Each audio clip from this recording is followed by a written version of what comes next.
from the Washington Post. And it's total trash, but we're still going to read it because it has some updates and developments.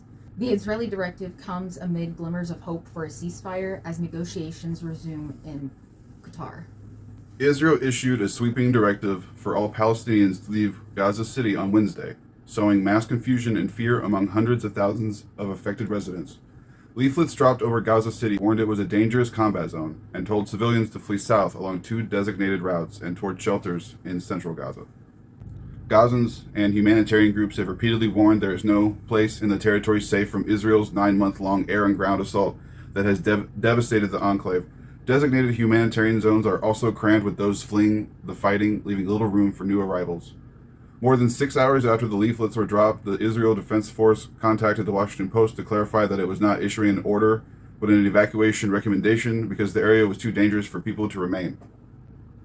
2 days earlier, Israeli forces issued evacuation orders for about half of Gaza's largest city. Wednesday's recommendations marked the broadest expansion yet of Israel's renewed assault on Gaza City, which began in late June. The Israel Defense Forces said its renewed assault on Gaza City is aimed at rooting out Hamas fighters who have regrouped in the area.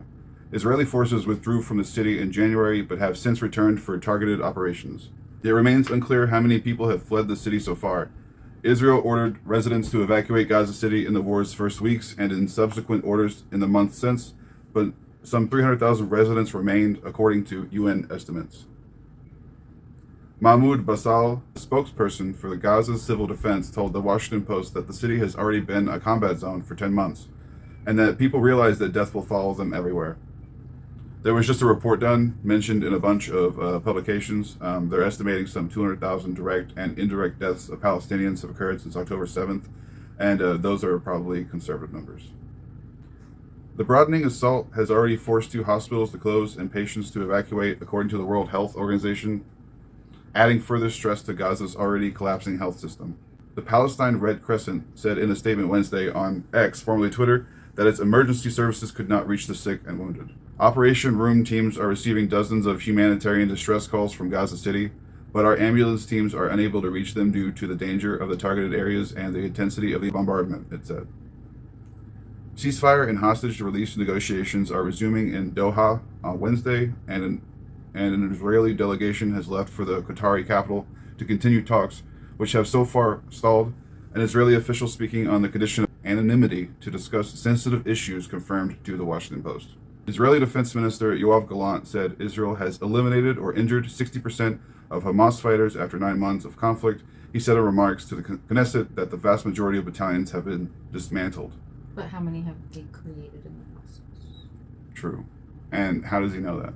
Yeah. Because they won't share their numbers of their losses or their figures for what they think the civilian losses are. What they mean is that they have already eliminated 60% of the Palestinian people. Yeah, 60% of the they're male almost done with them. of the male Palestinian population, combat ready.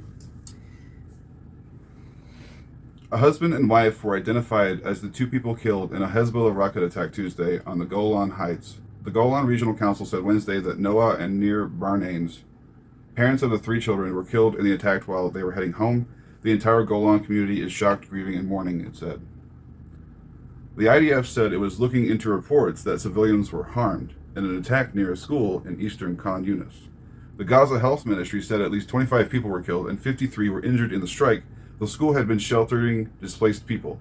The IDF said it used precise munition, striking a terrorist from Hamas's military wing who allegedly participated in the group's October 7th attack on Israel. The incident is under review, the IDF said. I mean, these are clearly lies, and they just continue committing atrocities. It's sickening. It has to end. There has to be a ceasefire now. I mean, the trampolines that were at that school must have been really threatening.